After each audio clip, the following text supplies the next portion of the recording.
कभी सोचा है कि एक छोटा सा आइडिया हमारे फोन पर एक स्मार्ट एआई ऐप में कैसे बदल जाता है? आज हम इसी रोमांचक सफर को समझने वाले हैं, बिल्कुल शुरू से, यानी एक विचार से लेकर उसके असर तक। तो सवाल यही है, वो कौन सी प्रक्रिया है जो एक साधारण से ख्याल को हमारे फोन पर मौजूद एक स्मार्ट ऐप में तब्दील कर देती है? आइए इस पूरी यात्रा को ना एक एक कदम करके समझते हैं। देखिए, कोई भी एआई बनाने से पहले ये समझना जरूरी है कि उसकी नींव क्या है। तो आखिर ये आर्टिफिशियल इंटेलिजेंस या एआई है क्या चीज? अगर एकदम सीधे सीधे समझें तो एआई का मतलब है किसी मशीन को इंसानों जैसी काबिलियत देना, मतलब सोचने की, अपने अनुभव से सीखने की और हालात के हिसाब से फैसले लेने की ताकत। एक तरह से एआई मशीनों को सच में स्मार्ट बनाता है। और देखिए, एआई कोई एक अकेली चीज नहीं है। इसके कई अलग अलग रूप हैं, जैसे मशीन लर्निंग जो इसे डेटा से सीखने की ताकत देता है, या फिर नेचुरल लैंग्वेज प्रोसेसिंग जो उसे हमारी भाषा समझने में मदद करता है। सोचिए, एलेक्सा या गूगल असिस्टेंट। और हाँ, कंप्यूटर विजन जो उसे हमारी दुनिया को देखने की काबिलियत देता है। ये सब मिलके ही तो एआई को इतना पावरफुल बनाते हैं। अरे सब बिल्कुल नहीं है कि ये कोई भविष्य की तकनीक है।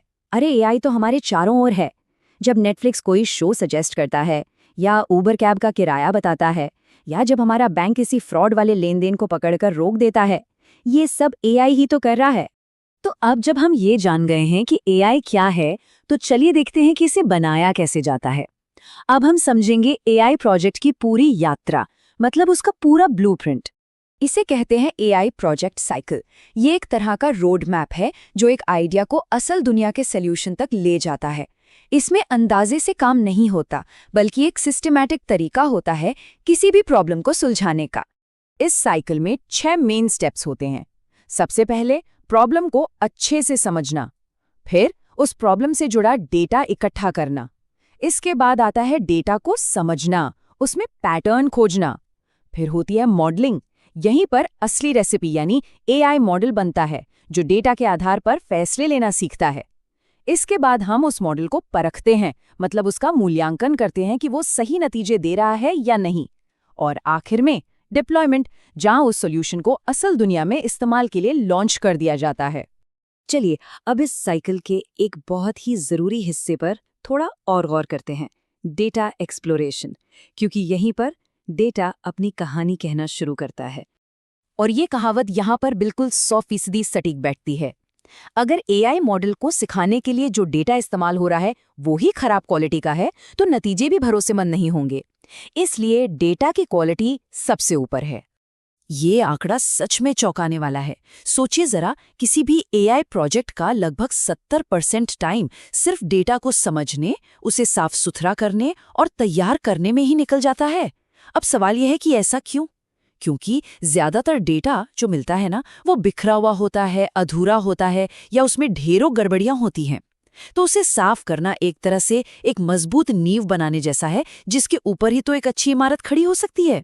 जब डेटा पहली बार मिलता है तो वो अक्सर ऐसा ही बिखरा हुआ और उलझा हुआ सा दिखता है। इस घालमेल में क्या हो रहा है, ये समझना लगभग नामुमकिन है। असली कहानी तो कहीं अंदर छिपी हुई है। और अब देखिए, डेटा वही है, लेकिन तस्वीर कितनी साफ है। सिर्फ गैर जरूरी चीजों को हटाने और खास पॉइंट्स को हाईलाइट करने से वही डेटा अब एक पल में अपनी पूरी कहानी बता रहा है। यही तो है अच्छे डेटा विजुअलाइजेशन की ताकत। तो सबसे जरूरी बात यही है, डेटा एक्सप्लोरेशन का असली मकसद है शोर को हटाना, ताकि जो सिग्नल है, मतलब डेटा के अंदर की जो असली कहानी है, वो साफ साफ सामने आ सके। अब हम अपने आखिरी और शायद सबसे जरूरी हिस्से की तरफ बढ़ते हैं, वो नैतिक जिम्मेदारियां जो इतनी शक्तिशाली तकनीक बनाने के साथ आती हैं। एआई में पूर्वाग्रह यानी बायस एक बहुत गंभीर चिंता है। ये तब होता है जब कोई एआई सिस्टम किसी खास समूह के खिलाफ गलत या भेदभाव भरे फैसले लेने लगता है। और मजे की बात यह है कि ये पूर्वाग्रह अक्सर उसी डेटा से आता है जिस पर मॉडल को सिखाया गया है। मतलब अगर डेटा में ही भेदभाव है तो एआई भी उसे सीख लेगा। अच्छा, इसे ऐसे समझिए, एआई की नैतिकता मतलब ट्रैफिक के नियमों की किताब जो सिद्धांत तय करती है, और नैतिक एआई का मतलब है उन नियमों का पालन करके बनाए गए असल सिस्टम जो भरोसेमंद और निष्पक्ष हों। तो एक है सिद्धांत और दूसरा है उसका अमल।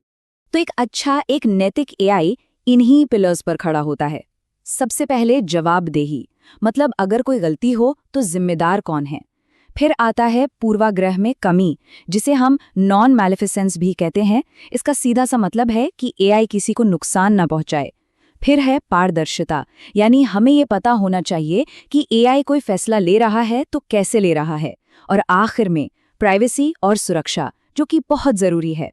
ये सारे सिद्धांत सिर्फ नुकसान से बचाने के लिए ही नहीं है, बल्कि ये भलाई करने का, यानी बेनिफिसेंस का लक्ष्य भी रखते हैं। और यही बात हमें इस आखिरी, सोचने पर मजबूर करने वाले सवाल पर लाती है। क्योंकि एआई हमारे ही बनाए गए डेटा से सीखता है, तो वो एक तरह से हमारे समाज का ही आईना है। तो असली सवाल ये है, हम भविष्य की इस तकनीक को इंसानियत के बारे में आखिर सिखा क्या रहे हैं?